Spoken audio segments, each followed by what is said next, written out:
Ball sack look like a fast. Oops, sorry. Sorry, what are you being sorry for? Here we go.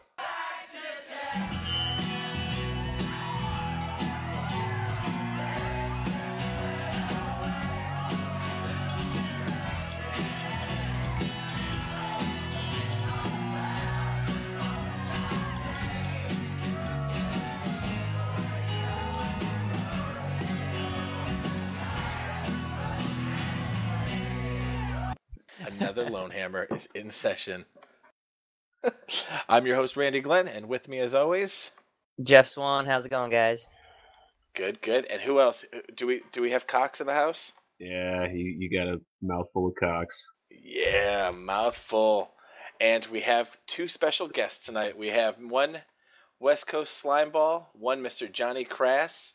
Yeah, speaking of a mouthful of cocks. And we have the Mountain Region Chair. Chad's on with us. How's it going, Chad? Pretty good. Sweet. We have a really long show tonight, I think. We're gonna get the rundown of the Mountain Region tonight from Chad. We're gonna talk about the good, the bad, and the ugly that was 2014. We're gonna hit our year in review and see what's going on next year, our hopes and our dreams, and what can GW crush out of that. But before we get going, always got to thank the sponsors. And our first one, as always, the Lone Wolf GT, in which Johnny Crass is going to get absolutely freaking destroyed in, is a 2,500 point fantasy tournament using the Swedish comp system. Check it out at lonewolfgt.com. Our second sponsor is going to be Unleashed Wargaming. It fulfills all of your hobbying needs, from painting to modeling to movement trays, and he even does really cool Winds of Magic cards. Check him out. Our link is in the show notes, or you can email him directly at unleashedwargaming.com. And our last sponsor, where we hang out the most, Texas Toy Soldier. Check them out for 25% off all of your Warhammer needs. You can get in touch with them and see their product line at texastoysoldier.com. So yeah, look at that, sponsors. We went from none to three. How you like them apples? I know, right? Yeah, man. If you get a chance to talk to the painting company, that'd be kind of cool to get them on, just to speak to them real quick and let them do a quick 5-minute spot or whatever. Just so, yeah, he's gonna actually do it on the next show. Yeah, that way we can go a little bit more into depth, because I checked out the website. It looks pretty cool. So. Sweet. Yeah, and I might order a freaking army too. I like to know what techniques they use. Being a painter and stuff like that, I always like to get questions and stuff like that on different techniques and what their primary way that they break theirs down is. Yeah, we've been emailing back and forth, and I'll find out if he'll have some time for us in the new year. That'd be pretty cool. Badass. Sounds good. Yeah, I like it. So Chad, you're the new Mountain Region Chair, the newly formed, the infancy state is here. How's it been so far? Not too bad. Little couple cogs in the wheel getting started, but other than that, good. So what tournaments make up the Mountain Region? What states do you guys get? States we have a lot. I think we go from Colorado, Oklahoma, and then straight up to the border of Canada. Tournament-wise, we have the Slobber Knocker, which is Oklahoma City. That's usually in March. We have a new tournament joining us this year, Wicked, which is in Wichita, Kansas. That's in May. We have a Lost Souls tournament, which is in Pagosa Springs, Colorado. That's late April. We have the Bug Eater, which is in June. Feast of Blades, which is in October. And we're also going to be having our team tournament, which is the Colorado Clan Carnage. Contribute a team, because we're going with an invitational style format for next year's qualifying. So the top team will then get an invitation to the qualifier, and then we'll have the qualifier we called King of the Mountain. So you guys are going to start with next year doing a qualifier, huh? That's what we're currently planning. We're putting together the outline right now to send out all the TOs, and then we always find it better to me and the advisor Rob Woodrum, and then Brian Taylor helps out a lot too. We put together suggestions and then we mail it out, because it's easier to get the discussion started. Yeah, for sure. So I'm going to ask it because I'm going to. So you took obviously a bunch of heat from me and Mark the other day. We had a long discussion over what happened with the Wargamers Con and the Wargamers the forums and the residency restrictions.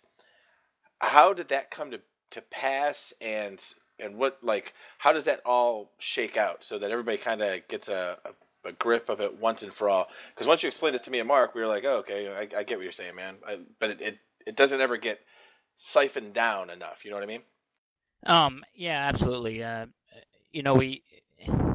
So the residency restriction it first started where, of course, we formed up in January, and we kind of got the whole criteria together, sent it out to all of the TOs, and this was prior to the Las Vegas Open actually running their event. So we got it out to all the TOs, and it was in the kind of draft stage where they had to approve it and get it back so I could get it on the board quickly. Well, the LVO happened, so then the residency restriction got put onto the forums, but this was post the LVO happening, so a little bit of confusion there on when the residency restriction actually came into play and when the LVO happened. But it was written up and out for approval prior to the LVO, but then I don't think it got posted to the boards until after, right? So confusion there. A lot of I think a big old post about it as well. Yeah, y'all got popped right in the mouth. Brand new region, and then now all of a sudden you got to put up with the fucking just weird drama bullshit of that. So I thought y'all did well with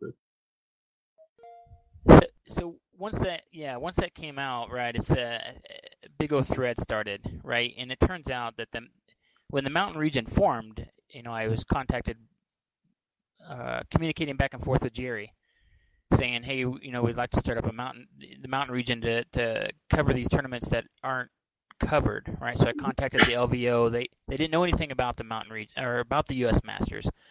So really, I just contacted every tournament within 12 hours of Denver that didn't know what it was, and so that's how LVO got added.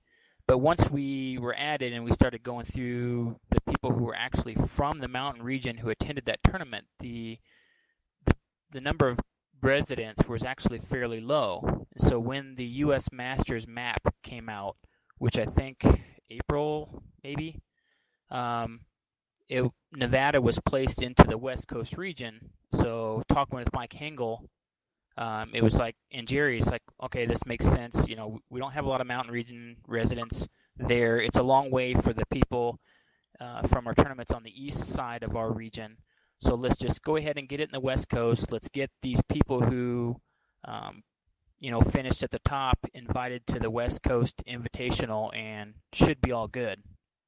So that's kind of the history of the LVO and what happened there. Yeah, so, in a lot of cases, that Vegas is so much closer to California. Me being from there, I mean, we used to just drive for 3 hours and we would be there, as opposed to, having to drive up to Quake City Rumble. We would have to drive, whatever it is, 8 or 9 hours. So the funny part is, that it wasn't part of West Coast qualifier. Like, to me, it makes more sense for it to be a West Coast qualifier to begin with. That's me personally, seeing as I have lived in that area and know how much distances between point A and point B. It makes a lot more sense for it to be a West Coast than a mountain region. Yeah, sadly, you gave us Nevada. It's neither here nor there. Right. Yeah. Well, for you, it's not that bad of a drive, right? You're like, what, 4 hours? Less. You're less. But okay. I'm still bitter about Bay Area Open a few years ago. So right. Well, then, and you have to drive to Nevada to. I mean, who wants to go to Nevada in the summer? California's just a douche state. I hate everybody from California. We are. We are. We have Angle. So you can't even. He's pretty much covers that. Yeah, he's got you on that. Yeah, I got him. So, Chad, are you guys going to change anything? So, is there going to be big changes next year for your region, do you think? Or are you guys just going to do small little tweaks? How's it kind of been having to deal with all of the trolls that we got, the underbridge livers? Well, he said there's going to be a qualifier, right? So my follow-up question, that's going to be, Are you gonna do like a top like 1 position or top 5 position or top 10 from every tournament, and then kind of put together like 50 dudes? Or I mean, I'm just trying to pick your brain. Being someone who watches that kind of stuff and I like to take interest and play different kinds of Warhammer. So like I'd be interested in seeing what you guys came up with. Yeah, it's still a little bit in the works. The advisor, Rob Woodrum, is working on that. He's got some criteria defined already, like definitely the top 5 finishers at each tournament get a go. We're putting into place some other little things like the best in race at particular tournaments. Like I love that. Yeah, that's fun. Keep track of all the best in race across all of the tournaments in the mountain region, and so the top 1 or 2 from each race, that so we don't throw out the Tomb Kings and the Beastmen and all that kind of stuff. So and then some other certain things like best sports, at each tournament, best paint, and then we have like a gauntlet. Right, if you attend all of the mountain region tournaments, then you get an auto invite to the invitational, and then you get a nice little, I ran the gauntlet, so you get a mug for beer at the invitational. So, no, that's cool. Yeah, I like that. I like that idea. I dig that. Like we had kicked around the idea of a qualifier too, and Chad, I don't know if you guys had taken this into consideration. This is pretty much what killed it for us was. Since we were requiring, 2+ tournaments per person, then requiring them to go to a qualifier in order to go to Masters. A lot of our regional TOs were like, that's too much travel. That's too much, too many GTs basically for people to go to, especially because depending on what region in our area they live in, wherever the qualifier would be put, somebody could be driving upwards of like 7 or 8 hours.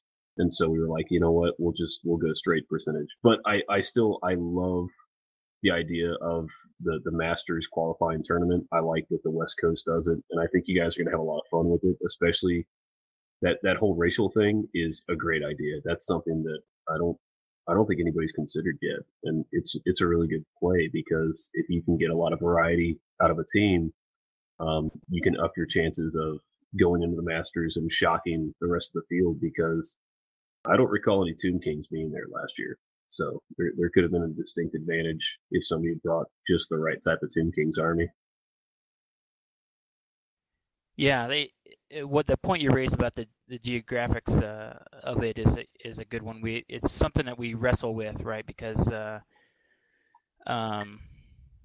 tournament, our region is fairly large, distance wise. Just from us in Colorado. Yeah. It's 12 hours to Slobberknocker, and then 7 to the Kansas and 7 to Bug Eater, right? And I don't know what the distances are between the other tournaments, but I think the farthest that one of our folks has to drive from, if they live in a tournament city and they drive from one tournament to the other, no, it's more than that. It's like 12, maybe close to 14. And you're talking like San Antonio, right, to the far Arkansas. northeast part of Arkansas, or I guess northwest part of Arkansas. But I have you all beat totally for drive time. Right, I drive to Adepticon every year, 14 hours, like if it's normal. Yeah, it's 17 from here. Yeah, I drove to Vancouver for Warhammer, so Boom. I'm not proud of that. Boom. You should never be proud when you go to Canada. You hear me, Cam Hammer? You hear me? Right. They don't play Warhammer up there anyway, right? Yeah, they don't. Right. Really. Yeah, that's like true. It's all thank you, good day, sir. I'll tell you, man. When you go to Adepticon, there's like 10 players from Canada, and those guys are so funny because alcohol is so much cheaper in the States, right? So they get down here and they're like, "Oh my gosh, it's only like $50 for a bottle of Absolute vodka or something like that." And these dudes just like buy like 10 bottles, and then they're just drinking it like crazy, and they're like, "Yeah, man, in Canada it's like $100 and something a bottle," and I'm like, "What?" Like, who would pay that? Who would pay $100 for a bottle of shitty vodka? Like, I mean, if it was whiskey, Vancouver maybe, Warhammer was crazy. Right. Don't And you also, I got lie the to us. spoon, so... You know it wasn't crazy. Don't stop lying. Dude, I got the spoon. He got the I full always get the wooden Monty. spoon. I'm bad Yeah. at this game. Yeah, Why you am I will. guessed? I have no idea. I can't wait. I cannot wait to freaking crush your nutsacks at Lone Wolf. Hey, Crass, I make Fred Whitney did look you make good. the qualifier for West Coast this year? Wait, there was a qualifier? I know, right? There's Damn. your answer right there. There it is, right there. It's funny I because almost got the wooden I said spoon that to cake. Fred. I was in West Coast a couple weeks ago, and I was like, "Hey, did Johnny Crass make it for the qualifier?" And he goes, "Johnny, no." Dude,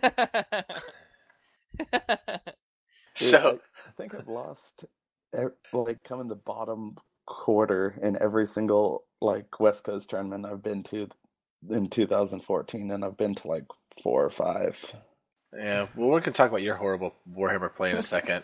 We're gonna talk to like the man of the hour right now. Chad, do you have do you want to plug anything that's gonna be going on in the mountain region in the next couple of months? Any things that we should hit up? You know us, the LoneHammer guys, we like to travel to stuff. So if we were going to the mountain regions, what would you say are the top couple tournaments that we'd have to hit? Well, I'll say, not shameless but mine, the one I host is Feast of Blades, so definitely that one. And Slobberknocker is right near you guys, right? You got down in Yeah, Dallas. Slobberknocker's pretty close. Mm-hmm. Yeah, but we'd like to travel past Oklahoma because Mark refuses to step foot in that state. Yeah, we don't like to stay in Oklahoma ever because it's No, that was just me razzing the guys for having to drop last year because Slobberknocker was the same day. But it's like a week or two before Lone Wolf this year, and right. I Yeah, swear to God, if I can work it out with my work schedule, I'm totally going to Slobberknocker, and then I'm gonna run Lone Wolf. Yeah, I think last year it was the same weekend, right? So it got into the mountain region, Yep. then I had to cancel my ticket for Lone Wolf. Yeah. So like 10 Midwest mountain region folks had to cancel because of Slobberknocker. Yeah. Another question I have for you, Chad, because it varies so much between the different regions and stuff. But what's the average for mountain region? What's the average amount of players you guys have in like a GT, like Feast of Blades or for Slobberknocker or something like that? I think so. I think Bug Eater was it 48 this year, and then I think the other two that we had were mid-30s, and then I think Feast of Blades was 24. So fairly small region. Still trying to grow it, which is why I try to get in the U.S. Masters to. Right. Yeah, I mean that'll boost numbers and stuff like that. I know it's just like for us, the majority of our tournaments, like we have a hard time, like ours are 80 pretty much all the time, or 90 people, and then we have to cap them out at stuff like that. And it was like the same thing with West Coast. It's like, when we were doing West Coast stuff, it was like 60 people is like the smallest one. So like that'll totally boost the numbers and stuff like that if people are wanting to do the traveling and stuff. But that's the other part. We want to go to we want to travel. We want to go to all these other GTs like in the different regions, because getting people from the other regions in there boosts your numbers because they meet someone that's cool to play, and then they're like, well, shit, I'm gonna go to this one next year, and I'm gonna go to the other region and try and go to theirs, and then the other regions trying to come, and it's just everybody playing everywhere. Because like honestly, the Masters is cool, but like it's not what I strive for. Like I qualified this year, but I didn't try to qualify. I played a friendly comp list all year long because it's what I like to play. I just like to see my friends at the tournaments anyway, and we have a really good relationship with a couple of the regions, so we know a lot of people from a lot of regions. So that's why we're asking like what tournaments to hit and stuff like that, because when we say we'll go to other regions and stuff, we mean it. So yeah, how far is the Pagosa Springs from you guys? Oh, that's South Denver. Denver, was that like 11 hours? It's South Colorado, sorry. Yeah, it's going to be something like 11, It's 12 like hours. 11 hours. I think it's it depends on who's No, traveling. it's got to be less than 11. You think it's less than 11? Well, because when I was in college, we drove up to, we went to Breckenridge, which is like kind of middle of Colorado, and it took us like 16 hours, and that was like 3 hours south, and then an additional couple hours going into the Yeah. state. So if it's on the south side, like maybe less than 10. Mark, Yeah, but that was but- like with horse and buggy, wasn't it? Oh shit! What city is this? What city is this? I want to know because I'm gonna find out how far it is right now. What city is this I in? did have a question. If He said Pagosa Springs, I think. like, what would be the closest for like Californians? Because all these Texans are asking a question, and like us West Coasters, what would be the closest mountain region event for that? Probably Feast of Blades, yeah. I Just would think. fly. We might have lost Chad. Oh, sorry, I Oh, hit the there. wrong button. It's all good, bro. That was the question. Was Johnny was asking, what's the closest for West Coast guys? Right. Pagosa Springs, straight line wise, is the closest, but it doesn't have a major hub for an airport where you have Denver for Feast of Blades. So Oh, okay. Yeah, Johnny will drive anyway. yeah, and Google says 12 Yeah. hours from Pagosa to Dallas. Yeah. So It's like I question- called it or something. A question for you guys about Like the a travel Grandmaster. and just U.S. Masters like qualification, right? So, right, if I'm living in the mountain region, right, and I care about attending the U.S. Masters, right, so I'm going to probably attend as many of the mountain region tournaments as I can until I qualify. So, do you guys see or feel that being in a U.S. Masters region has kind of hurt people traveling to outside regions, or do you think it's helped? No, I mean, I'll let Mark answer that one first, but like, dude, tell him why. Another reason why we do the traveling ones. Yeah, We just count one. One of the things that we kind of figured out was we want people to go out of, we want people to have the freedom to go out of region and not have to focus on only what's in their backyard. And so part of because I mean, we don't do the qualification process like you guys do. We do the percentage thing. And with the percentage thing, well, if they go to a GT, they go to a GT. It doesn't really matter if it's here or there, as long as they meet the minimum number of GTs within the South.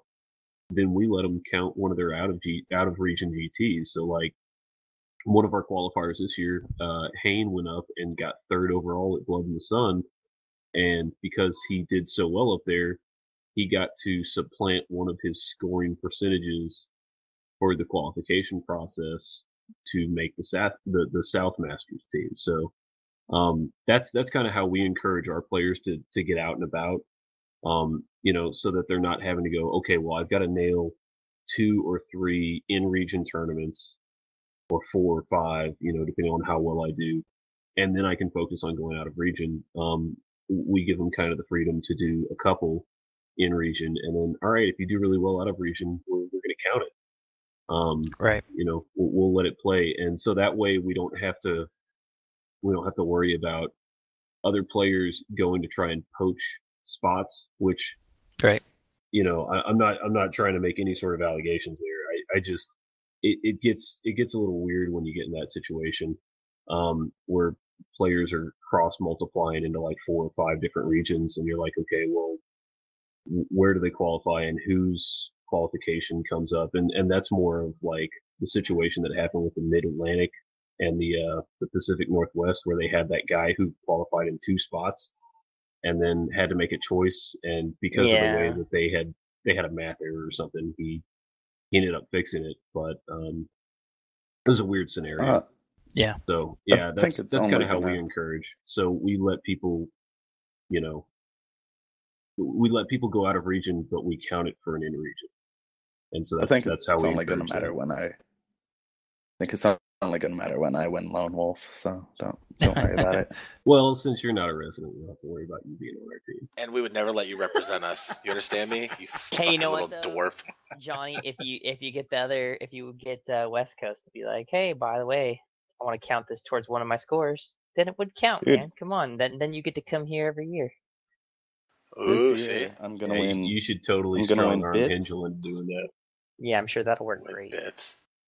This fucking Yeah, I'm guy. going to win Bits, Quake City, and Lone Wolf this year. So Oh Right. my god. Oh yeah, I'd doubt Wow, he's So and he's gonna play Beastman for it too. By the He's way, pointing at the fences already, and we're not even. yes, he's a whiff.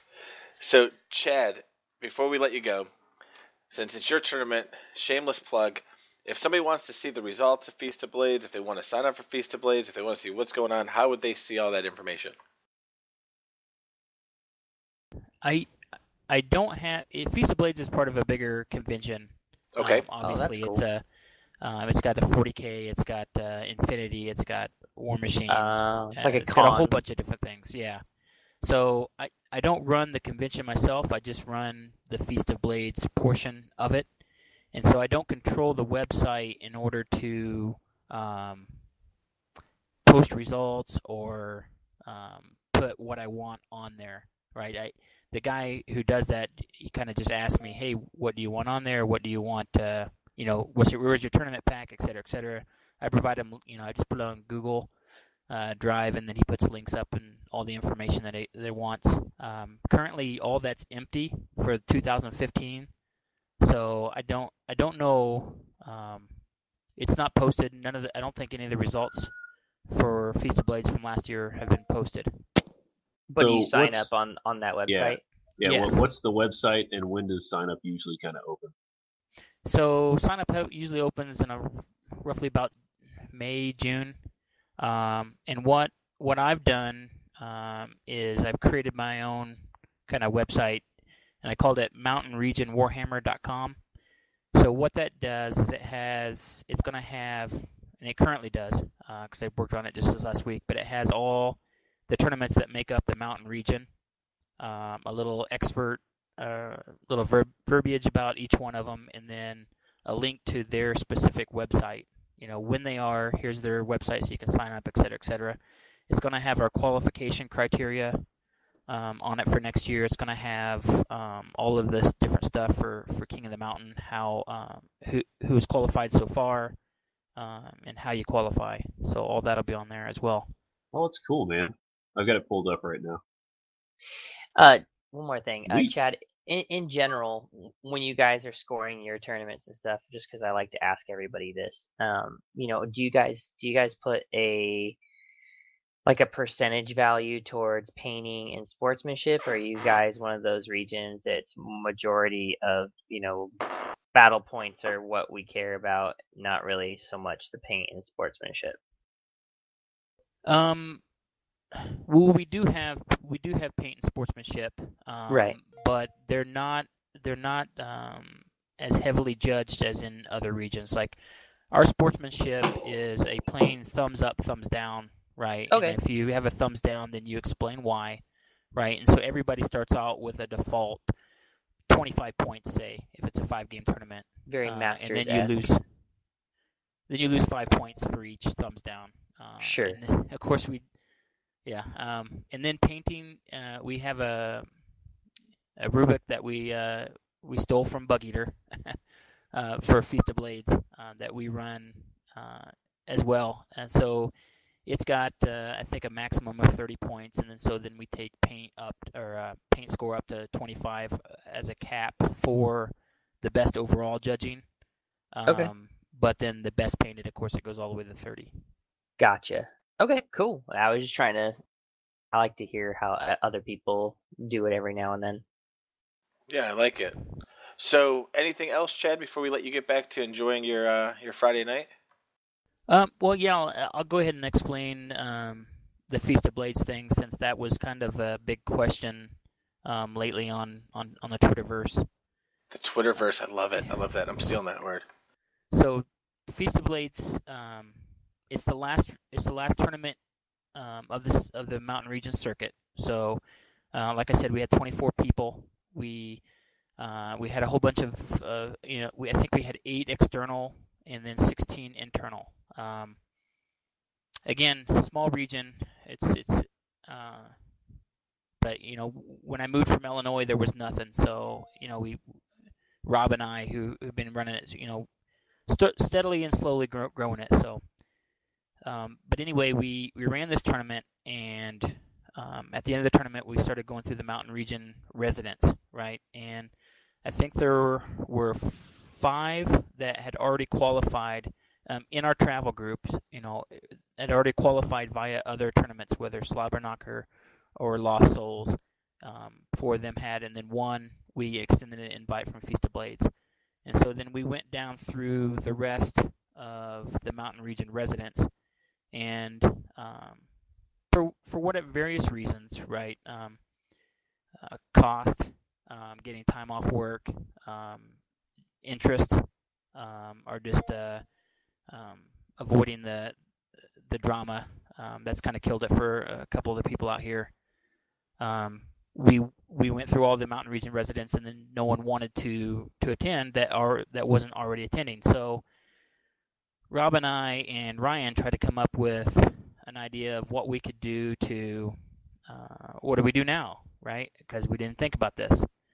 So a couple of the ideas that we had was, will we convert the whole thing to points? Well, we was afraid if we went to points that it would change who would get invited for that was already invited for other tournaments. The Bug Eater, the Slobberknocker, the Lost Souls, and we wanted to primarily keep those isolated in, hey, they've already invited their people. I don't want anything that would change that, right? So what do we do for Feast of Blades? And so we just had the idea, okay, it's probably quickest and easiest just to extend an invite to an external person, right? And it's definitely not our primary choice because we want bros from the mountain region to go. But that's kind of how it ended up, as the easiest choice that we could do without infecting the other tournament's results. So we went ahead with that, and I told Jerry about it in an email, right, and said this is what we're going to have to do. And then we didn't really post it, and this is my fault. I didn't post it in the mountain region qualifying criteria. It just kind of, it I slipped my mind for whatever reason. So it was like, well, hey, it was brought up in the organization forum thread on the U.S. Masters forum. Said, hey, you should probably put something. And John Bailey actually sent me an email saying, hey, there's a lot of questions being raised. Okay, fine, I'll go. I should go, and I added something, just said exceptions, and then I worked on the wording some, and then tried to get the full clause up there. To explain it, but I'm not sure if that explanation I have up there hits the mark or not.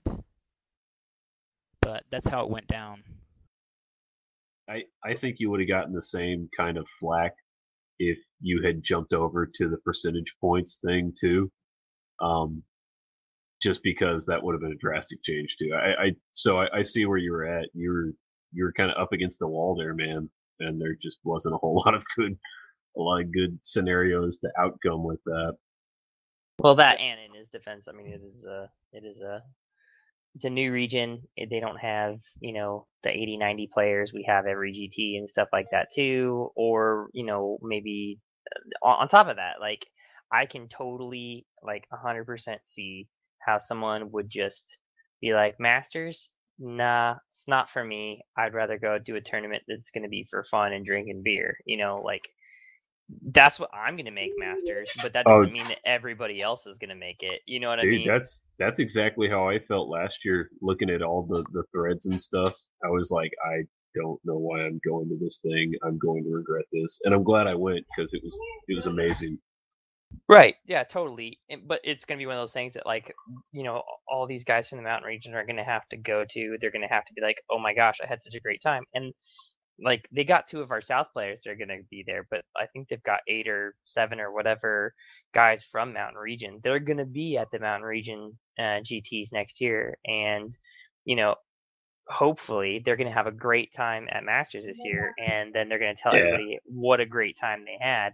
Or it would be even better if they did amazing at Masters and just be like, dude, you guys got to show up next year for Mountain, and then they get a stronger following. That would be awesome. I mean, that's really what the Masters is about. It's not about who's got the biggest dick or something like that. It's just not. It's supposed to be encouragement for the rest of the players to maybe play the hobby in a different way. So. I'm with you guys. You're pretty much screwed, bro. I don't think you're making anybody happy with 90 guys. You're not gonna. I mean, right. you know, you're that spot where nobody's gonna be happy, and people are gonna troll you, and then some people are gonna voice their real concerns. But well, he runs a tournament. He's used to not making people happy. Right. Yeah. I mean, nobody's happens. ever fucking happy at a tournament. Right, and if you're married, you definitely know what that's all about. Right. So. Yeah. That's how it goes. Yeah. So I mean, that's all good, bro. So anyway, well, thanks for the explanations, man. We appreciate it. Thanks for hopping on. Yeah, we appreciate you hopping on. And when we get back from this break, guys, we'll cover the good, the bad, the ugly, and the year in review. So thanks, Chad. We'll talk to you later, brother. All right. Thanks for having me. Hey, not a problem, bro. Anytime. Hey guys, is your imagination cashing checks your paintbrush can't handle?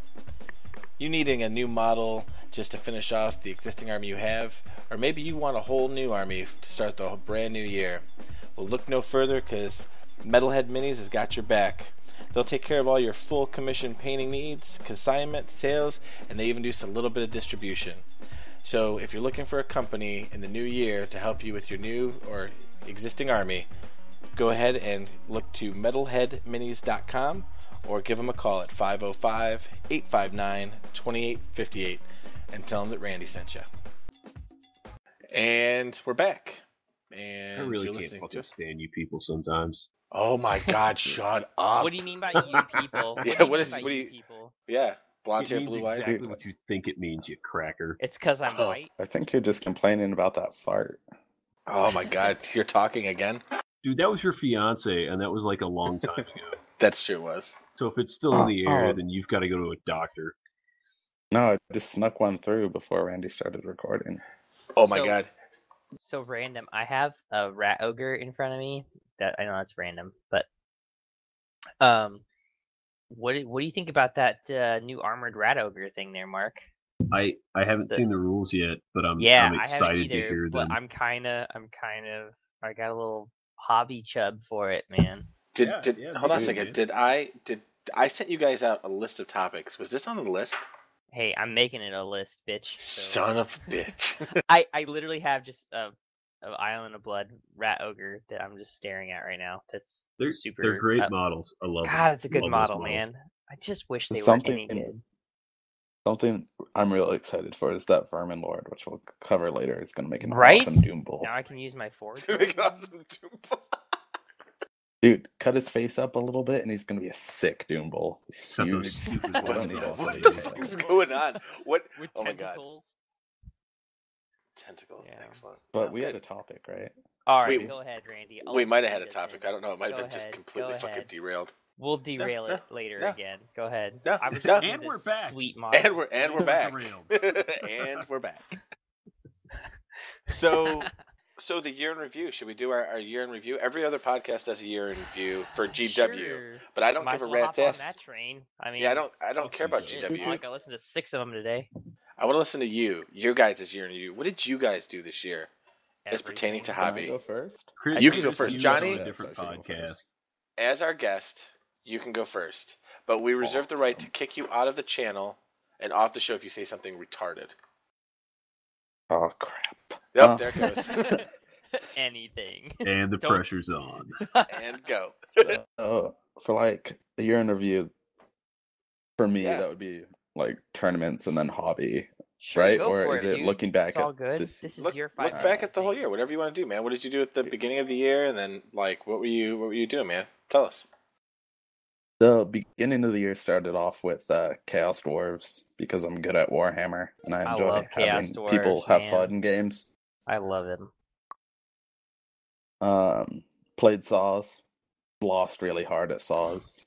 If you don't know, Saws is North American or North Californian Warhammer tournament. Yep. Then got bored of Chaos Dwarves, so went to Beastmen because Beastmen are such a good army these days. hear I them love pretty my good. Beastmen, dude. Love them. I took They were painted, I'd Goros take 'em all Warhoof and next year. friends. Goros Warhoof got taken to Mhm. Quake City. I lost all my games, but except for one, Yeah. who the guy was playing with the 7th edition rulebook, not army book, rulebook, and he's like, "Oh yeah, you can't you can't do a charge with plus 2 die 6. You do a charge double movement." And I'm like, "What rulebook are you reading?" But that's right? but drunk Warhammer story. Lost Quake City, bad, bottom quarter. Went to Canada with Beastman. This is kind of a theme of how I play Warhammer. Well, I mean, if you're taking Goros, you're not showing up to win. I mean, let's be honest. Took Beastman again to Vancouver, Canada for a Chump Hammer event. Got the wooden spoon. Lost all my games. Nice. Tell us, because here's what I want to know: how do you lose 5 games? I mean, how is it? And against Canadians, no less. I mean, what the f is going on? My last 2 games were against guys. It was their first tournament, and they were on bottom tables. So, like a gentleman, I took a dive. Okay. Like, I could have won those games, but going to your first tournament and losing all your games would suck a lot more than going to, like, your millionth tournament and losing all your games. Yeah, So, that's true. against a new player, I'll take a dive if I'm not on the top table. Yeah, I agree. Like, way to help their self-esteem there for if freaking you've so got they 2 showed up and. losses, you may as well just start drinking. Like, Yeah. seriously. Like, and my buddy was on top table, and he hadn't played Warhammer in like almost 2 years, and he was crushing Canadian face. So that kind of Nice. shows how good Canada is at the game. Right, I got a friend that's just recently getting back into it too, so I know that feeling. Hasn't played in 2 years, and he's already doing well. Though he was running 2 Steam Tanks, Carl Franz, and 10 Demogryph Knights, so he's Oh, not so like he's he's cheating. so good at So the he's game. just cheating. Okay, gotcha. Push it. Sir, I call that list America. Tanks.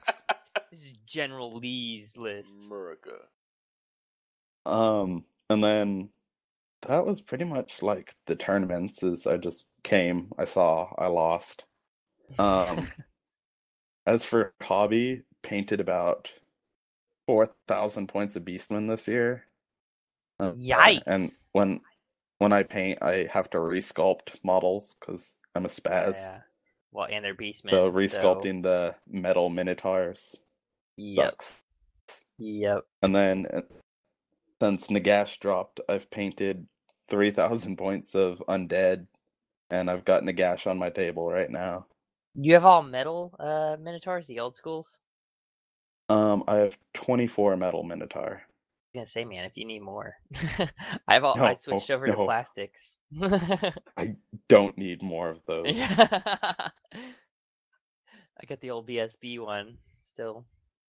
That's fucking epic. Yeah, that's my year, just like painting like a madman and losing Warhammer games like it's going out of style. Well, you did win There something. You did win something else, Johnny Crass. We are going to officially congratulate you on your engagement and your funeral at the same time. But yeah, what all of our listeners want to know is, where did you go to buy the ring, bro? Where? His funeral. It can Fred only Myers. be Jared. See, there you go, bro. Fred Myers. You hear that, Fred Myers? We just plugged your jewelry store. Pay us. Dude, that's a new sponsor right there. I think so. I mean, He like, does. if every show we could have, like, some dumbass dude that proposed to his chick. Man, are you dumb. Did you not learn anything from all the married guys around you? Dude, I was thinking it was either Smog or a ring, which one she'd like more. And I was going to go for Smog, but at the last minute. Right, I'm it's like, about "Oh, the maybe a ring." It's about the same. cost, bro. Jesus. Oh my god. That's why I tell Tiffany every GW time. now making rings. You know what they're gonna do? They're gonna make a real ring for Lord of the Rings, and they're gonna be like, "Oh, well, we did extensive market research, and this is worth $3,000." But it'd be like a ring, Dude, but right? it'll come with like a bits box. It'll be like a ring with a bits box. Or a mug. I mean, come on. A hobby mug. But yeah, that's like pretty much my year. Oh, and I bought every single End Times book that came out when it came Nice. Sucker. I'm buying the paperback. Nice, I like it. out. So See, I like hardback because you can slap people with them. You can't slap someone with a paperback. Watch me. I like a bareback. I rip the cover off what that about shit. you, Mark? You want to take the next? Fuck, man. There's a lot to go through. I did a lot of stuff this year. Yeah, you did. Football. So, that too. In January, I went to Shiloh. In February, I did Masters. In March, I did Lone Wolf. In April, we had the Hot Tournament, or maybe it was May.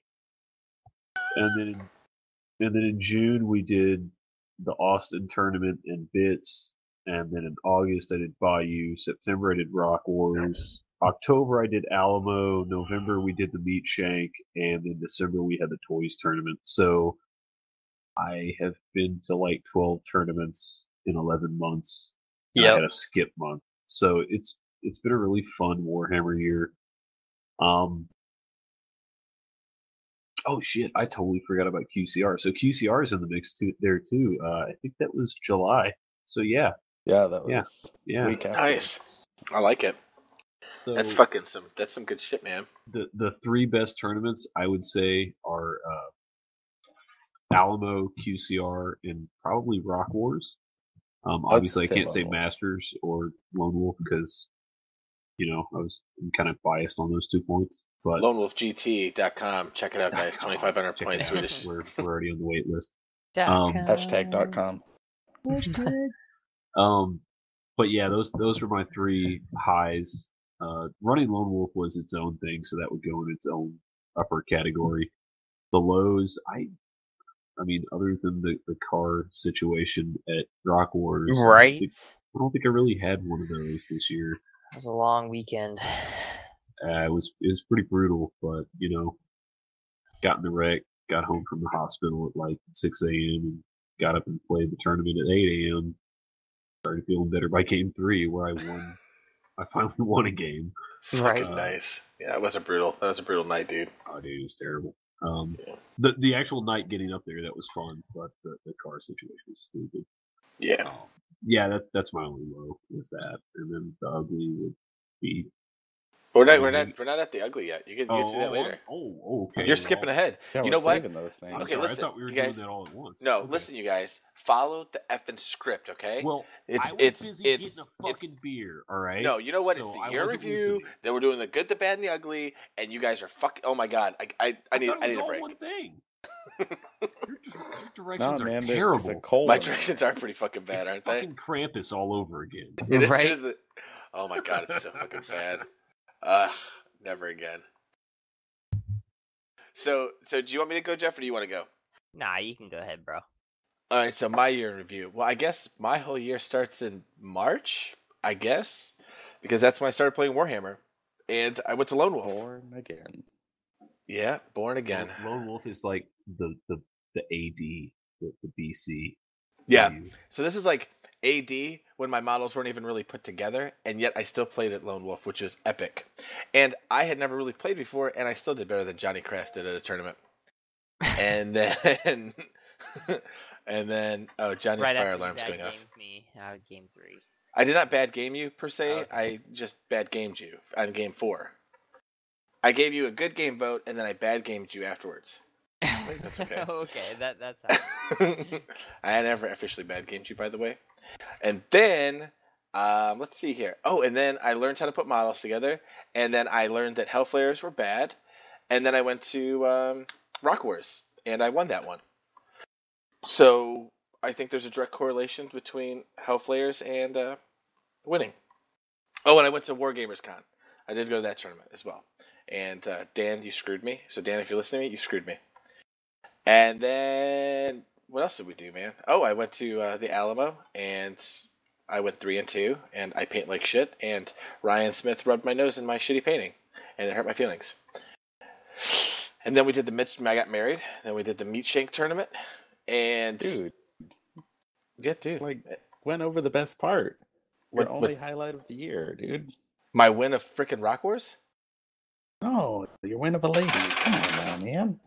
Oh, yeah, but we've already talked about that, man. We've already covered that. See, you don't even listen to our podcast. You don't even know. What are you doing here? Junk. Why would I listen to it? Nobody else listens to it. He'll listen to this one tomorrow, though. Yeah, you will. We're gonna have I like to listen to my own voice. What would you like to say to yourself while you're touching yourself? Go ahead, do it now. Reach around. I'm a sexy beast. There it is. And that's what he's gonna have on give repeat. Yourself a reach around? Yes, if you're Johnny Crass. You close your eyes and believe hard enough. Okay, I got nothing. Let's see what else. What else did I do before Johnny Crass started fucking with my year in review? Oh yeah, I ran my first ever one-day tournament, which was an absolute shit show, and it's very not easy to run a It tournament. was so amazing to watch you squirm. It was fucking fantastic. Fucking hated it. You know what? This is the only thing. He's like, never again, dude, never again. This is the last thing I'm going to say about tournaments. But here's my mistake, right? Because I consider John Bailey like a friend. I mean, I don't know him super well, but he's a friendly guy. He's an acquaintance, and I talk to him a bunch. Like at Rock Wars, I talk to him a ton, and I talk to you a ton about fucking tournaments, and you guys make it sound pretty freaking easy, dude. I hate to say this, but you guys make it sound like it's just this, it's this, and I'm like, okay, this is no problem. 24 freaking guys, man. 24 adults showed up to a tournament. And I swear to God, there's like half of the field, it's like children, monkey children. It's horrible. I want to kill myself. Yeah.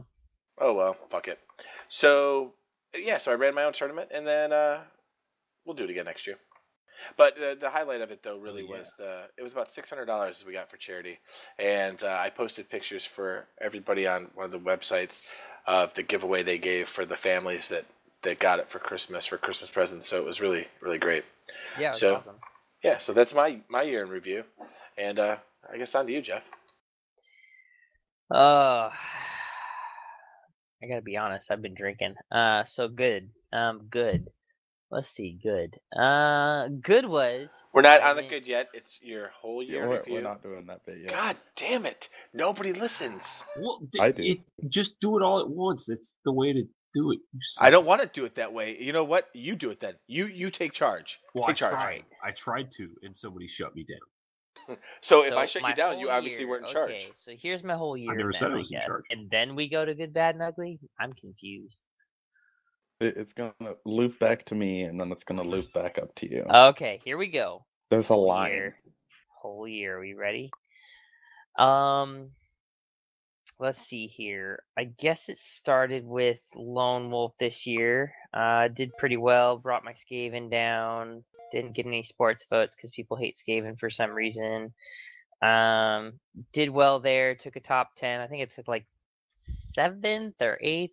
So was happy there. Spoiler, I took top 10 in every event I went to, but except for Alamo, I took 11th. So yeah, dick. I know, yeah, right? Did you win totally one? Screwed my record, taking a 14 comp demon list. Man, see, take that uber fluff instead of a 13 count.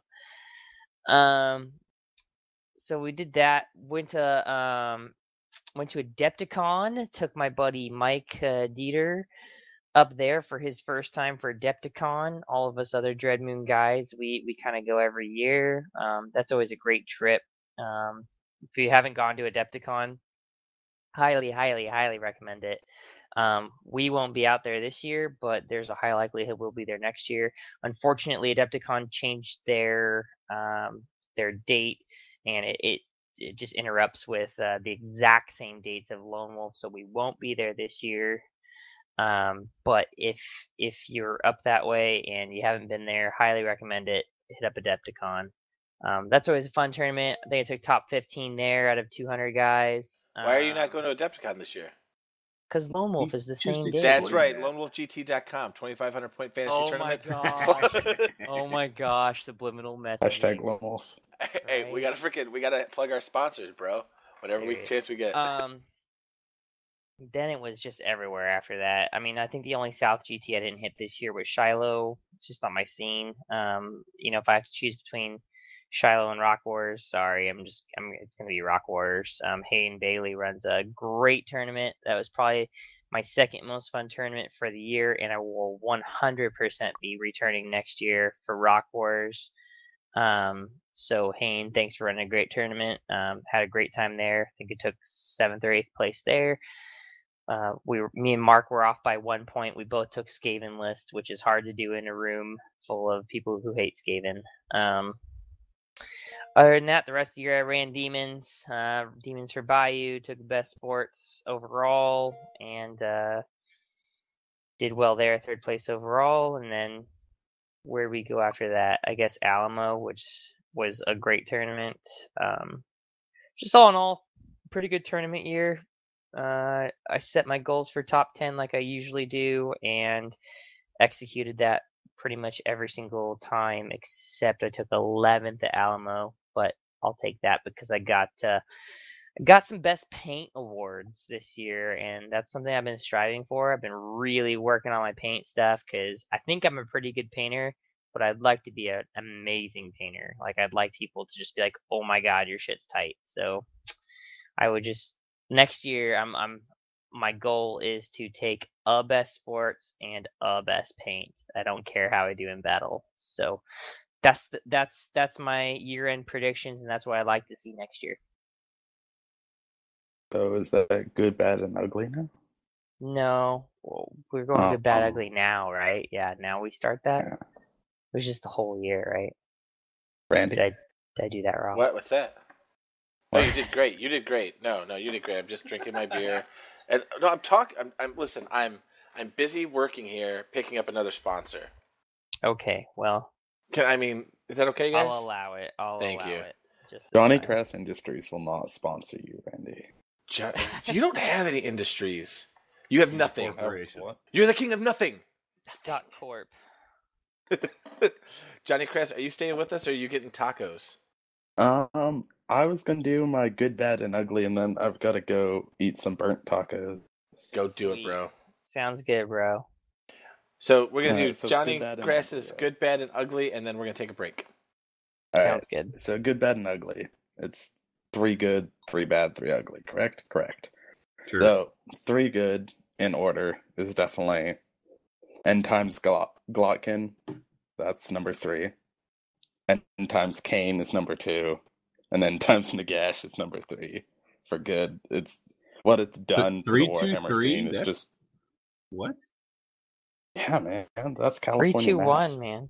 3-2-1. That's what he said. He said 3-2-3. He's and drunk. You wonder why our schools are failing in my state. It's the new math, Mark. New math. Well, I've got to say the End Times is the best thing to happen to Warhammer in a long time, because it's turned the community on its head, and it's fun to watch tournament aficionados squirm. It's true. It is. It's a clusterfuck to deal with, but yeah. I have squirmed none so much. Well, you're cat. You're different. You're like an iceberg. You never we'll change. Just say this is how it is. Period. As for bad, I gotta say, the Hobbit film is definitely my number 3. Has nothing to do with GW, but as someone with Tolkien tattoos, well, to be fair, it is the Hobbit, so it does have to do a little bit with GW. Number 2 for the bad is the Wood Elf book. That was just a travesty. As far as like the book power and everyone coming out of the woodwork to be a Wood Elf player all of a sudden. Breaking the game, changing the game completely. Did you not see that Warriors of Chaos book, or is that like next on your list? I would rather play Warriors than Wood Elves every day of the week. Wow. Okay. Yep, all day. And of when it course, changes how you build your army, agreed. Yeah. And number 1 on my list is Bill Curry, of course. No. It's Fuck Bill Curry. Fuck Bill Curry. Fuck you, Bill. I think number 1 for bad is, did the Frost art come out this year? Or was that last year? That was last year. Last year. Yeah, it was last year. It was last year? Yeah. Then I guess we'll go for the Dwarf book. Yep. We'll go for the Dwarf book then for the final bad. So much just dwarf because hate. They didn't do it. Well, no, I love dwarves, but they didn't do anything with that book. I felt like they could have made it interesting, and they just kind of fiddled with a few things, and they're like, oh, that's good, right, guys? And I really feel like they could have made it interesting, and they didn't. The one thing I do like about it, though, is they made them so they didn't really have to sit in the corner. People just still play them like that, which is unfortunate because there's many ways to play them now. You don't have to sit in the corner. Well, as someone who looked like a Slayer for years, I'm really sad that the Slayer cult still isn't there. Right, I know. Yeah, you and me both, man. I played Slayer cult back in the day, so I still got Slayer themed army. I'm gonna roll out soon. I'm sure of it. But And then finally for ugly, I've got to just plug the ugly real fast. So ugly from 3 to 1. Definitely ugly number 1 for me is the Glockkin model. yeah, no. The model's atrocious. Nurgle compared anything. to yeah. Well, the Pox Lords or the Magoth Lords are a fantastic kit. I've seen them in person. But Glockkin just seems like they got a Hulk action figure. They're like, oh, what if he had a snake arm? And it just is disappointing. And Sure. it's disappointing what they're doing to Nurgle.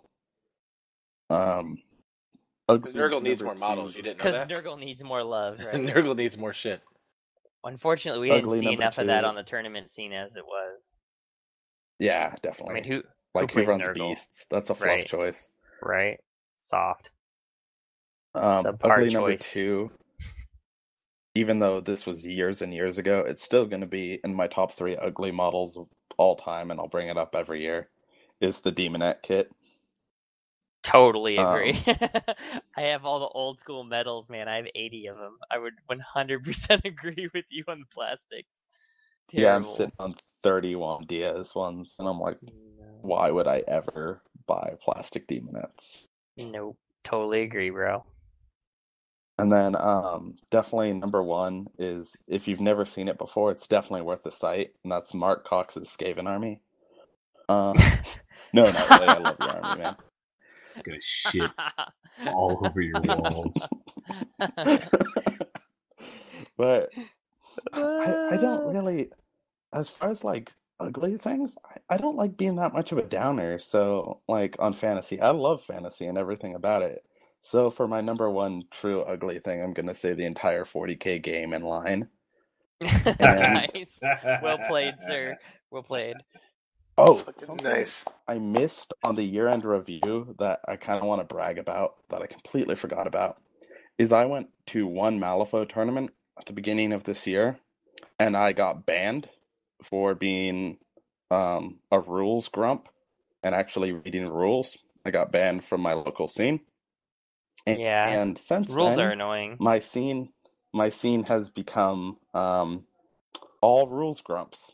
People who actually read their rules and complain when you play games wrong. So that was my crowning achievement for the year, is getting banned from Malifaux. Yeah, well, everybody likes to play You were just ahead of your time. Kind of Malifaux. Like, you were 3 months ahead of where the fucking region was going. So, Johnny, would you say you're a big deal? You're like a big deal in Malifaux? I'm gonna say, if you haven't heard of me and you play Warhammer, you're doing something wrong. I'm wow. a big deal. Well, there we go, and there you have it. Yeah, I think that's the perfect note to end off of. If you want to meet me in person and see how ridiculously short I am, I'll be at Lone Wolf, and I'll be at GT.com. Yeah. Yeah, and I'll be at Bits, and I'll be at Victory or Death, and maybe even Quake City if I can get my act together. And fucking nice. I'm going to be at Quake City. Mark Cox can attest. I am like 2 feet tall. Well, we already knew that, bro. I thought you were 1 3/4. Yeah, he is definitely like right about there. Alright. It's been fun, guys. Alright, bro. We will let's take our break. See you there. Bye. See you later. You're walking in the woods. There's no one around, and your phone is dead. Out of the corner of your eye, you spot him. He's following you, about 30 feet back. He gets down on all fours and breaks into a sprint. He's gaining on you. Shia LaBeouf. You're looking for your car, but you're all turned around. He's almost upon you now, and you can see there's blood on his face. My God, there's blood everywhere. Running for your life from Shia LaBeouf. He's brandishing a knife. It's Shia LaBeouf. Lurking in the shadows. Hollywood superstar Shia LaBeouf. Living in the woods. Shia LaBeouf. Killing for sport. Shia LaBeouf. Eating all the bodies. Actual cannibal Shia LaBeouf. Now it's dark, and you seem to have lost him, but you're hopelessly lost yourself. Stranded with a murderer, you creep silently through the underbrush. Aha! In the distance, a small cottage with a light on. Hope. You move stealthily toward it. But your leg! Ah! It's caught in a bear trap. Gnawing off your leg. Quiet, quiet. Limping to the cottage. Quiet, quiet. Now you're on the doorstep. Sitting inside, Shia LaBeouf, sharpening an axe. Shia LaBeouf, but he doesn't hear you enter. Shia LaBeouf, you're sneaking up behind him. Strangling superstar Shia LaBeouf, fighting for your life with Shia LaBeouf. Wrestling a knife from Shia LaBeouf, stab it in his kidney. Safe at last from Shia LaBeouf. You limp into the dark woods, blood oozing from your stump leg. But you've won. You have beaten Shia LaBeouf. And we're back after another amazing break. And that song right there is especially for Skull Bros Awesome. Because you guys got that shitty ass song stuck in my head. And now every day I have to freaking hear Shia LaBeouf every single day. It's going to be my alarm clock. He's looking in the shadows. It's amazing. Oh my god. Alright, so the good, the bad, the ugly of this year. Johnny Crass gave a whole bunch, and honest to God, I didn't hear a word he said. You little midget. We had you on our podcast, I didn't hear a word you said. No, I heard everything you said, Johnny. I love you. So, Mark, what's your good, bad, and the ugly? Oh man. Okay, I'm gonna try and streamline this. Good. First time ever running an actual GT. I'd run tournaments before, like the one-day stuff, but the good was running Lone Wolf. That was just a totally new experience, and it was I actually liked it better than playing running the whole thing. A lot of fun, a lot of different interactions, a lot of people to talk to. It was really cool. The bad, I'm gonna go out there and say that the way that they're releasing end times in segments and then making them mandatory and official, I would put that as my bad. And then as of a couple of days ago, the ugly, I've kind of made this public, but the new Vermin Lord kit with the giant tentacle like horns that are just too freaking massive for the model. Like they look ridiculous, and it looks like they're trying to make Nagash Part 2 as opposed to like, oh look, here's a Vermin Lord. So the tendril stuff on the new Vermin Lord I will put as the ugly, and that is my good bad ugly. All right, bro. I mean, I take it. The only thing I would say to all that is the bad. The only thing that's mandatory in end times really is the 50% lords. Everything else is. I mean, I think we all agree that it's supplemental. Well, and undeath, and if you happen to be playing anybody who's taken an elf list, now all of a sudden you've got 46 magic. Like, that's the stuff that I don't like. I love the fluff about it. I like, I compartmentalized. I like the rules. I just don't like the rules being forced onto the rest of the game as kind of like a default knee-jerk reaction of, oh, well, nobody's going to play this. But if we force them to play this, they'll play this. Right. Okay. I dig it. So what about you, Jeff? You're good, the bad, and you're Johnny Crass. I'm going to stick to the 333 thing. I think I'll try and separate that. Okay, that's cool, dude. Give us all your good then. Good would be probably reconnecting with my buds from West Coast and hanging out with them this November, doing a little GT with them, and then being on West Coast Hammer Time. If maybe doesn't listen, check out West Coast Hammer Time if you already don't for some reason. Reconnecting with Fred and the boys over there was a good time. It's probably one of the highlights of my year. Other than that, I gotta probably say Lone Wolf. Lone Wolf this last year was pretty freaking awesome. Had a great time. I think that there was a lot of hobby people, a lot of hardcore players, and then just a lot of the sportsman stuff. So to me, my most fun GT last year, and my I was number thinking, two what was spot. your number 2? Good. Oh, that would be Lone Wolf. LoneWolfGT.com, Yeah. the 2,500 point Mm, Warhammer Fantasy Tournament here in Dallas, yeah, yeah, Texas, March 21st and 22nd. yeah, that one. Perfect. All right, cool. Just checking. Not even a plug, but seriously, if you haven't gone to it, you're totally missing out.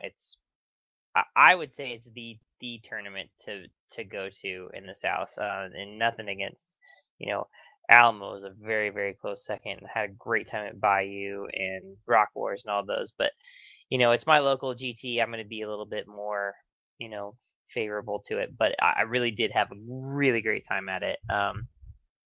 And probably top is we've been working on a GT to put together for down here again in the Fort Worth area that we're just about ready to announce. We'll probably announce it next podcast or something like that. But me and the Dread Moon guys, our club, have been putting together a GT that is in the works, and you'll hear about it soon. But I'm I'm happy we finally put the plans in motion. And we're gonna get 40 plus guys for year one, and maybe 60 or more year two. So keep tuned for that. But details to come. I know that it includes beer with your sign up, so it can't possibly be bad. Bad. Yeah, give us your bad. Okay, so it's a love-hate, right? So Okay. I love the end time stuff, but bad. I gotta say, like, it's been bad because it causes controversy and stuff like that. The end time stuff, as far as a GT standpoint, I think it's a great addition to our every week games. But as far as GT standpoint, it's just a friggin' nightmare to just cipher through right now. And until we get FAQs and stuff like that, which good luck, GW. Bad is going to be just the recent end time stuff, right? Because with elves is when it got really, really broken. Like, I feel like I'm a good enough player to beat somebody who brings broken stuff, even with a fluff army. Like, I feel like I'm a good enough player to play through the Undead Legion stuff, and I'm a good enough player to play through the Glotkin stuff. But the elf stuff, oh god, it just breaks the game. It's ridiculous, and not even like that's not even nerd rage. That's just like why my head hurts. Like that's all it is, Other bad would be Texas Games Con. Be the only tournament I went to this year that I would say was just kind of subpar for me. Like 40, like 30 something players, and I was a little bit disorganized. There's a lot of questions about the rules. There was a lot of, is this, that, or the other? Like, I don't think there was one scenario that we didn't have to ask questions on. Luckily, I played a lot of just super fucking cool people there. Like, really, that saved it for me. Like, shout out for a couple of the guys. Cody, we had a great game. Hands down, my favorite game, easily. Ryan Smith. I played Ryan Smith. I played Lex. It really saved the tournament for me, because if I didn't play great guys, I probably would just be like, yeah, why did I come here? It's just in the perspective of things. We've got 80 or 90 players in every GT, and you show up to something like Texas Games Con, you've got 30 players. It's just kind of disheartening. You know what I mean? Like, I can put that together next weekend if I wanted to. I'm just being honest. Like, I thought that the tournament was run well. I thought that the quality of players showing up was good, but it was just it was probably my letdown of the year, as far as if I was to choose to go to the GT again or not. I I don't know that I would, and I'm just being honest. With all the other options I have. My top bad for the year. Man, I guess my top bad for the year is that Mark Cox was a big enough dick to put Lone Wolf on the same date next year as Adepticon, and I can't go to both. So my number one's probably Mark's a dick. I picked first. I just want to point that out. You did. Technically, you did. So Adepticon. Technically right is the only way to be right. So technically, Adepticon, why you got to move to the wrong fucking month? It's been April, first week of April, which is my birthday, every year in the past 5-6 years. So I tell the wife, hey, for my birthday, peace out. I'm gone for the weekend. I know why they moved, and I totally agree with their move. I get it. I wish they hadn't thrown it on top of us. That's all. Yeah, I get it, bro. But like, seriously, like, we've gone to that tournament for what, 4 years now, and like, it just sucks, right? Like, it sucks because I like to go to it. I get to see Ryan Nickel and some of my other, Midwest guys out there that I don't really get to ever see at other tournaments other than, if they make it out to PACA. No, they made it out to Rock Wars and stuff. It was cool to hang out with those guys, and I'll see them at Masters. But it's probably my letdown of the year is that I have to choose. I have to choose between one, and I got to support Lone Wolf, so that's an obvious choice. And Mark stole my ugly for the year. I'm super excited about the whole Vermin Lord being able to target himself again with Skitter Leap and yada yada yada, but god damn, that model's ugly. Like, seriously, like, I mean, this is just off the leaks, right? But like, this is someone who loves Skaven. Like, if I had to choose any one army and I can only own one of them out of my armies, I would own my Skaven because I have a lot of fun playing them. I'm a little excited about playing Vermilord again, but that model is, ugh. I mean, what's the obsession with tentacles, bro? Like, they're horns. It's the great horned one, not the great tentacled one. So, I don't know. Don't know how I feel about that yet. But then again, Crass had a really good point with the Glotkin. It's not my flavor. So, what about you, Randy? Oh, wow. I've been sitting here trying to think of what mine were going to be, but I have a couple, I think. Let's see, my number 3 good. I'm going to give it to, just as part of a year, I'm going to say the Masters in general. And I'm going to say the Masters is a good is because of the Masters and hanging out with like a whole bunch of dudes from different tournaments, it's got me wanting to play a little bit more competitive, but it also makes me want to go to different tournaments out of our region to see and hang out with other dudes. So I'm gonna give it to the Masters. I think that's a freaking wicked splendid idea. See what I did there? I used like an East Coast and a Midwest term all in one sentence. Well done, sir. Yeah, thank you. I appreciate that. It works. It totally works. I thought so. And then number 2, I am gonna go with the End Times. I think it's good.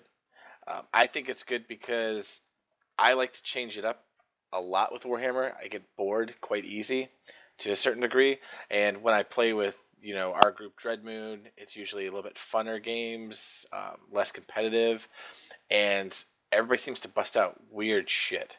Just weird shit sometimes with this End Time stuff, and I think it's freaking awesome.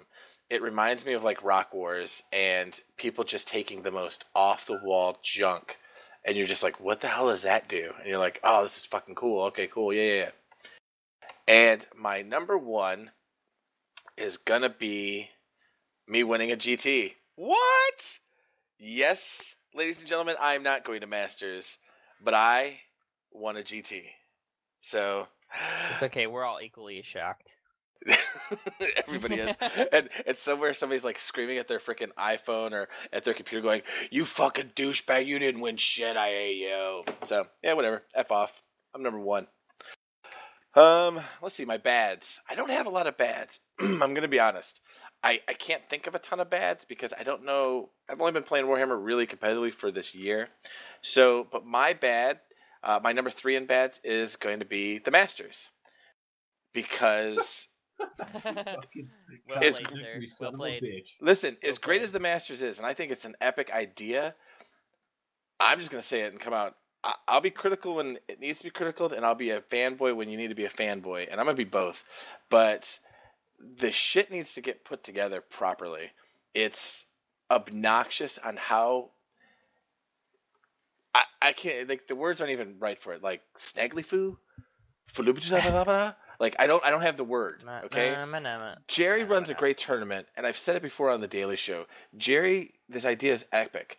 All the committee chairs, they're doing this shit for free, so I really shouldn't bitch too much. And I'm really not trying to bitch. I'm more trying to constructive criticize. But the disorganization and the amount of information, the way it flows to the normal guy, the guy not in the loop 100% all the time, it doesn't hit us good enough. I think they need to do a better job of putting out the information to people and making sure, maybe getting some unity in the whole master system. I understand regions are going to do what regions do, but there needs to be kind of a consensus on like what the masters is. My other bad is going to be kind of me as a whole, as my hobbying. I haven't really agree. You are in the bad category. Thank you, of hobbying. Oh, I'm sorry. Were you not going there? You son of a bitch. I suck at hobbying, and if I'm not good at something, I hate it. And so I'm just not good at hobbying. I've started to make my own bases, which I'm very proud of myself for it. And I'm going to be painting them up this weekend. It's difficult for me to do something I'm not good at. I'm not used to that. And my number 1 ugly in alternate news, Randy hates sex. What? I didn't say that. Son of a bitch. Don't write things for me.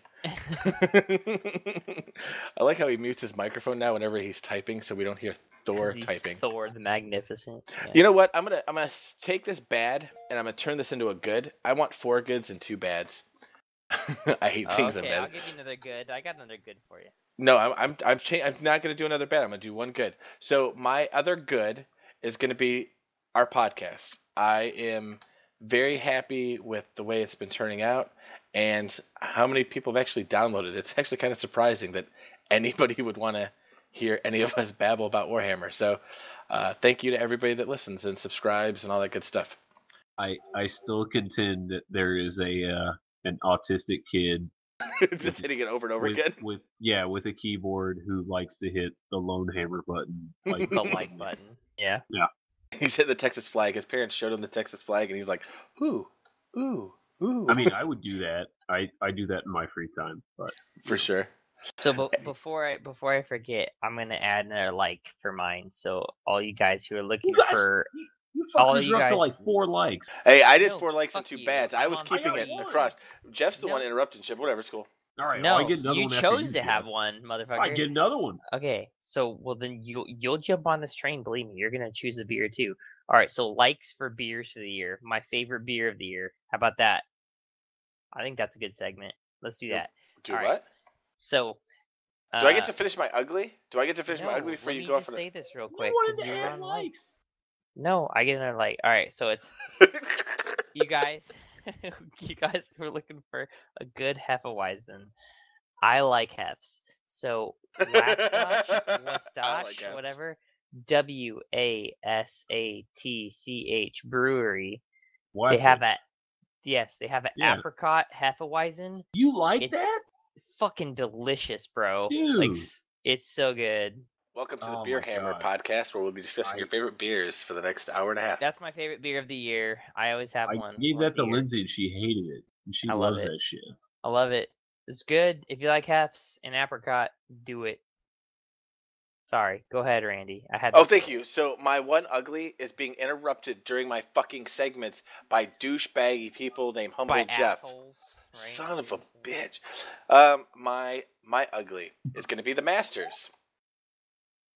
So I'm giving the Masters the trifecta. They are the good, the bad, and the ugly all in one fell swoop.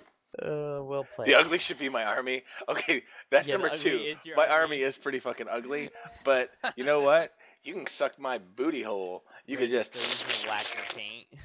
Using oil-based nail polish. lacquer. It's not okay. First of all, it's not nail polish. Tiffany picked it out. I let her do it. She was gonna play Slanesh. I picked up Bretonians. I don't know what to tell you, bro. Damn it. God. So anyway, my ugly will be the masters and my army. My army being that I freaking toenail demons. I'll fucking kill you. For you wondering why I'm like laughing and commenting, is Thunder Keyboard freaking the bullshit hound Mark is typing to us as I'm talking. What a dick. You So- have 2 options. You either fucking get the thunderstorm or you get the words. Your choice. Okay, I'll take the words. So actually, I want everybody to hear you thunder type. That's what I want. Oh, really? Oh, okay. Here we go. Go ahead. I hope everybody can hear this. God, I hope you all can hear this. It's fucking great. So, back to me and more about me, because people are deep throwing. You're such a fucking tool. Derailed champion fucking Oh my God. 2014. Okay, right okay. here, baby. Here's something we can all agree on. You guys ready? For this? Okay, yeah. The ugly as a podcast selection. The ugly for the year. Yeah. Bill Curry. Bill Curry is fucking ugly. Bill, Bill Curry. I He's love gonna be my you, Ugly and- for the year. and you could He's probably like a beat up monster. Mark. Like, not even a fun monster. He's just a bad monster. He's like 11 foot, 300 pounds. Bill Curry. And when he's drunk sideways, he's like 6 foot tall still. He's as tall as he is wide. Yep. He beat drinking, dude. I don't know. It's pretty impressive. He didn't beat shit. He He's- barely can beat off. Man. That's it. You know what, Bill? I'm not going to challenge you to a drink off anymore. I'm going to challenge you to who can frickin' the slice of bread contest. And if you don't get the beating, I don't know what to tell you. Ass. I know. I just killed it right there. That joke killed it. I might edit it out. I don't know. Probably not, though. That takes too much work. I bet you don't. I bet you don't either. It takes too much work. So, my last ugly, like I said, the Masters. And it's only ugly for this one simple reason, is people need to put aside their stupid-ass trolling for 5 minutes and collectively get a country together for a kick-ass effing tournament. It'd be so fucking awesome. Okay, that's it. My rant. So, next, our 5 favorite Christmas movies. I know you guys want to hear the bonus content. So, Fuck yeah. Mark, we're going to let you go last, bro, because your list might be the most epic ever. And I'm Right. hoping that me and Jeff steal your 5 through 1. Yeah. You won't. There's no way. Okay.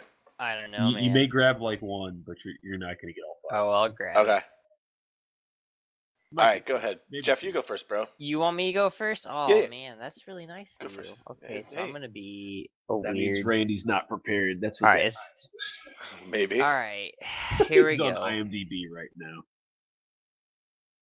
What website is that? I'm IMDb? gonna go with the number 5 is the. This is gonna sound totally lame, but I have kids, so you know that counts. I'm gonna go with the Muppets Christmas Carol from 1992. Okay, cool. Good choice. Good choice. So I thought that's pretty good.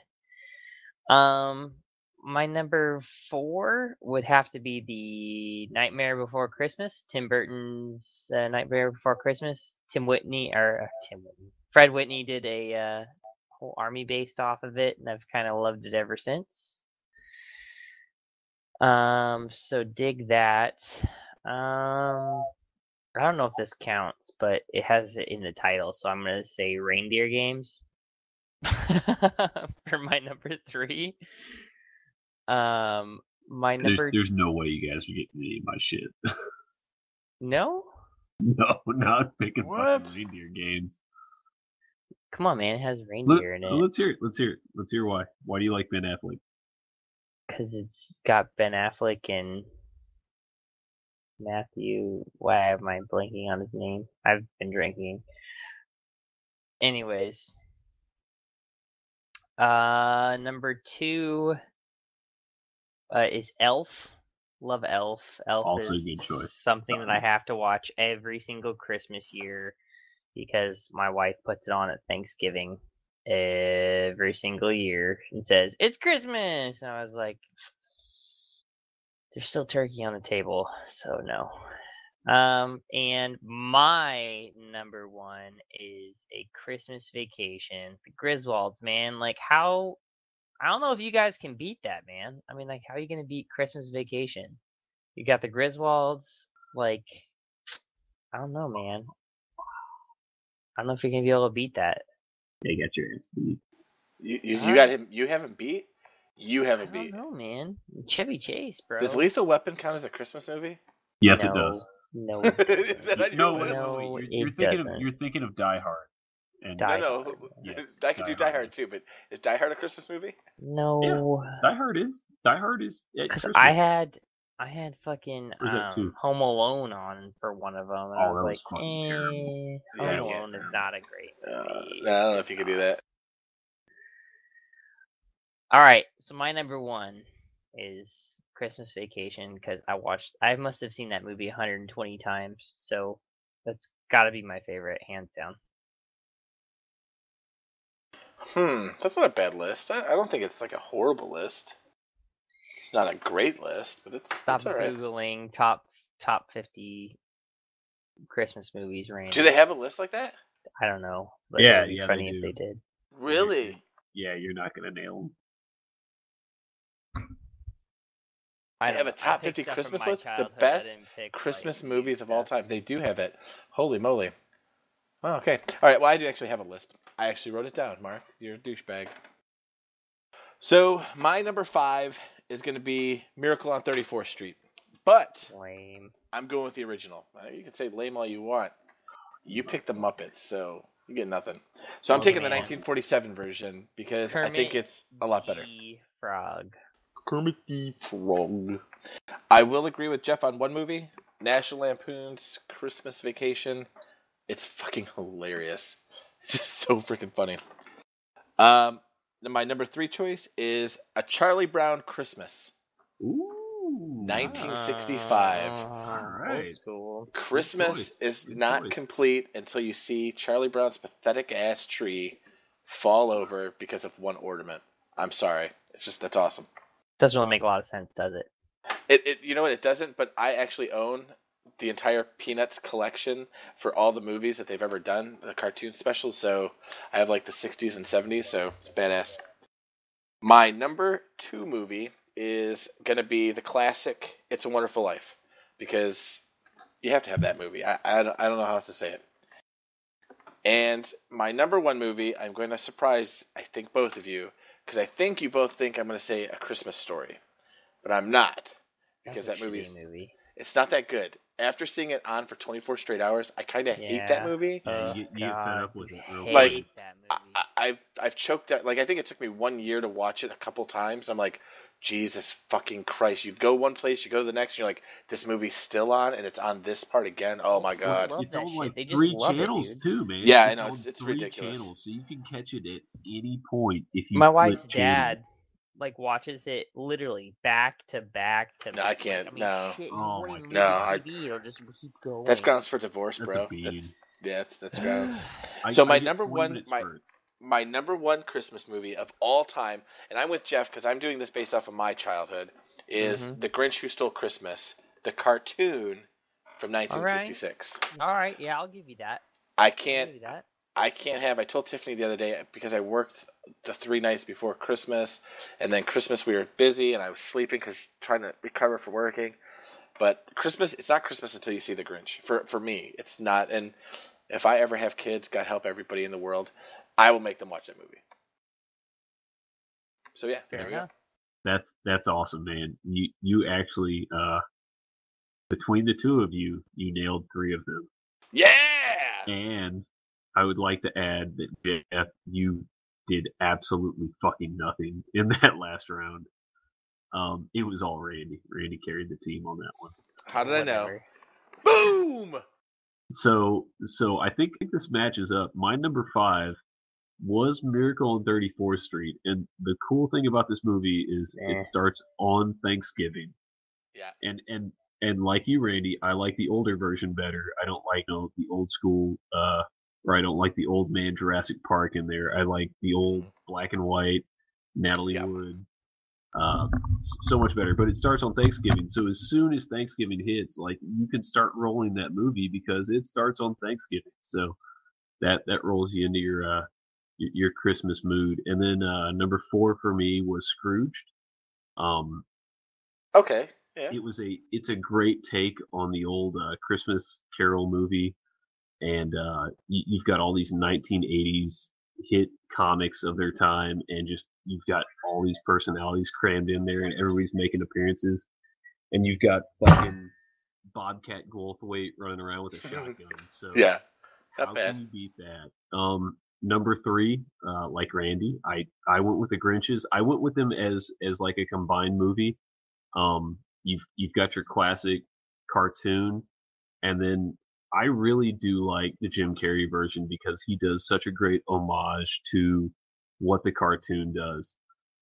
His character acting is just fucking amazing in that. And little do you know that the little guy who played the young Grinch in the live action version was actually older than me, and he apparently like died in 2002, but he was like 30 or something. He was an old little bastard. Wow. He played like an 8-year-old child, and then the girls who played the same age as he did in that series, they're actually kind of hot now. So go check that out. Number 2 is the Polar Express. I hate that movie. Dude, that movie is so good. I The hate book it. is terrible. The animation is terrible, but the whole idea behind getting this kid who has this lack of belief to believe in Santa is just it's the whole reason for Christmas is to get kids to believe in the special and all that stuff. And kind of like Jim Carrey, Tom Hanks does a really good job of doing multiple character acting and kind of going across the board. But just the way they kind of force that iconic book across, and the kids are really just buying into the experience, and the kid finally believes, and they've got that whole series at the end of the movie. It's a real tearjerker for me because I don't know, I've got kids, and I would like him to have that kind of experience. And then number 1, obviously, It's a Wonderful Life. There is not a freaking Christmas movie without that movie. That is just a total redemption tale. This guy spends his entire life serving other people and then sacrificing for them. And then, he gets driven to the brink of desperation, and he gets to see this whole new world without him in it. And, at the same time, all the people behind him are backing him up and lead to his revelation and rescue. It's pretty cool, man. It's a spectacular movie. So yeah, I actually got that for Christmas this year. That was probably the best gift I got, was that on DVD. Perfect. I love the list, dude. I love it. Fuck yeah, dude. It's good. See, great minds think alike, Jeff. I don't know where you're at, but it's cool. Whatever, dude. I'm a child of the '80s. I know what I like. And he didn't have Scrooge on there, so Yeah, right. Nah. So, I had the Muppet Scrooge, bitch. not as good. Bill Murray's better. Bill Murray trumps Kermit. So for our last thing before we wrap it up for the night is we have to do what we think next year is going to be covering, because we're not going to do another one of these before next year, and next time we talk will be the PACA episode, right? The PACA Masters episode. Yeah. So, I mean, I guess we do PACA followed by maybe some Well, Masters. I think we could do a stuff. couple in there. Yeah, we do like a PACA and then a pre-Masters and then another pre-Masters and then an actual post-Masters. Let me throw this out. I've already collected a couple people who are interested, but if you are interested and you are in the Masters, go ahead and hit us up. Randy, give him Twitter handle and or email. Yeah. So you can get a hold of us on Twitter at HammerLone. You can message me on there. You can send me a tweet. You can email us at lonehammer2014@gmail.com. Or you can hit up Jeff at HumbleJeff13 for his Twitter. Or Mark. Brand fucking new Twitter. Brand new right. frickin'. There you go. I hate hashtags, bro. I hate it. But I find it. You'll I'm love only... them. You just Yeah. wait. You give yourself like 3 months. Yeah, don't worry about it. You'll And be that, doing it.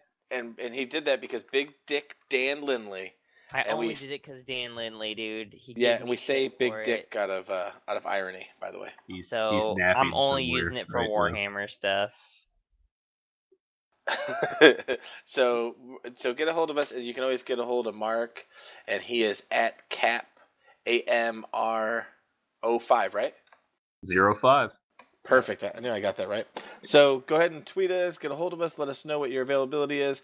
And if you're not available when we do the big show, we can definitely tape a quick little interview on one of the daily shows. So yeah, let us know, because we're going to do a master segment. We'd like to hear a little bit from each region. So if we can at least get one person off from each region and do a little breakdown / synopsis and get a feeler going on for that kind of stuff. So other people in the nation know what's going on and why you're doing it and what your hopes are for it. It'd be awesome because it kind of helps the community. It's not about my region is awesome. It's really about promoting people coming and playing in the other regions. Yeah, for sure. So let's get ready to wrap this up with our last topic, which is, what do you guys want to see in the new year? Not like not a super wish list, not something crazy like, half a point armored rat ogres or 75% Lord and hero choices. But what do you kind of want to see in the new year? Go ahead, Jeff. You start this one off, bro. Oh gosh, you're gonna make it hard on me. Right. Yeah, hard and Jeff. Okay, so I'll go with the obvious. My favorite army at the moment is still my Skaven. So I'd like to see a new book that has a usable Vermin Lord. And I would like to see a new unit that isn't existing currently. And I would like to see rat ogres that are pointed more properly, whether that's upgrades or anything of the sort. That's what I like to see. I like to see my Skaven get a little bit more love. I know they're going to lose a couple things. I got my fingers crossed that the new Magic phase isn't going to be what it is in the Elf book. That's about it. So nice. I like it. I like it a lot. So what about you, Mark? What do you want to see? I'm kind of on the same vein as Jeff. I'm not going to be as selfish because I'm a nice guy. Just fucking kidding. I would actually like to see 9th edition come out already. We've been a long time coming, and usually when this type of edition shift supplemental thing happens, you get a new edition soon after or the year after. So what I would like to see is 9th edition come out, them solidify a lot of the rules, whether we keep stuff from the end times or whether we don't. It'd be take it or leave it. It'd be cherry picking at that point. But I'd like to see 9th edition come out and then pretty standardized rules come out to where we go back to kind of a more 6th edition style of play where units were the real drivers of the game as opposed to characters or magic or shooting. So yeah, I'd like 9th edition to come out next year, hopefully kind of earlier. That's not bad. So 9th edition and basically a new Skaven book, eh? Is that what we're looking at so far? Just something that people aren't going to bitch about me playing Skaven anymore. Honestly, I love playing them, but I'm so sick of people complaining about them. They're really not. Always gonna bitch, dude. They're not Everybody broken. bitches about. I'm sorry, but constantly. They're broken if they're played by a really good player, but they're not broken in general. Back when you used to be able to take like 5 or 6 rattling guns, people complained about people taking weapons teams, and even when you didn't take weapons teams, When's the people last time you saw a weapons team on a hard list?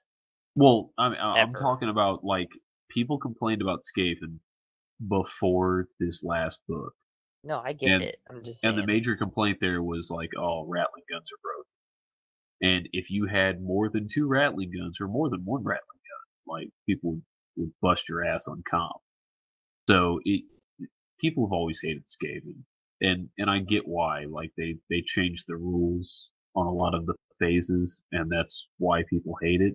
But you gotta have something that shakes it up in the game. You gotta have like I one wild card, and that's what they are. They're a wild card, you know. I totally agree with you, and I'm not trying to derail here, but that's kind of why when you and Robbie were playing, and I was like, Robbie, do this, do this, do this, and he was like, oh wow, this is so easy. Like, well, yeah, when you've got somebody who knows how Skaven works, Right. it's pretty easy to beat them, and if people would put the time in, they would not bitch the way they do. Totally. I think it's easy. I think it's very straightforward, but that's me. Sorry, Randy. Didn't mean to derail you there. No, you guys never derail me. You would never do it, ever. So, what do I want to see next year? I don't even know, man. Like, you guys set everything up pretty freaking... You guys set everything up really good. I swear to God, if you're typing that I need a new penis or something, fucking... Randy. Fuck! You know what I want to see in the next... Oh my God, dude. Oh shit, I gotta fucking... You know what, I'm just gonna mute your ass. So what we're gonna do is we're going to stop fucking typing, you dick. All I hear is dink, dink, dink. You're about to get fucking muted, you bastard. Worms, like really. Oh my God. So I want everybody to know that Mark's butthole itches really wicked awesome, and he thinks he has worms. So if anybody knows a cure, no, it's not my fault. Let him know. So next year, you know what I want to see next year? I want to see the tournament scene in the tournament scene we go to. I'd like to see, I'd like to just see more people, man. I'd like to see every tournament max out. I'd like people to spread the word of tournaments better. There's one coming up. You'd like to see a Comp 19 Warriors list? What? Oh, okay, I'll be there. -3, bro. -3. I just want to see people pack. Jeff's bad was Wargamers Con. I'd love to see people pack that. And I'd love to see people pack, the New Orleans tournament. I love, the mountain region to get more people to the tournament. I don't know what people are doing in the mountain region, but support the hobby, man. Let's get it going. So anyway, that's mine. Anyhow, so I guess that's gonna wrap it up, yeah? Yeah. Being packed lots of dicks in my head. She's such a fuck state. I hate your fucking guts, dude. Oh my God. All I can hear is dink, dink, dink. I'm like, what is he fucking typing? Carpet munches? I have no idea what the... Oh my God. We're doing the Edward O thing. Dink, dink, dink, dink. Ding, ding, ding, ding. Wow. Is it adding? Right. Is that what's so anyway, happening? well, that's gonna do it for the show, you guys. So thanks a lot, man. We'll be doing this a little bit later. Yeah, stay tuned for next year. We've got a bunch coming. Yeah, but Merry don't forget fucking Christmas. Merry And fucking Christmas. New Year, you filthy animal. You filthy animals. All right, see y'all later.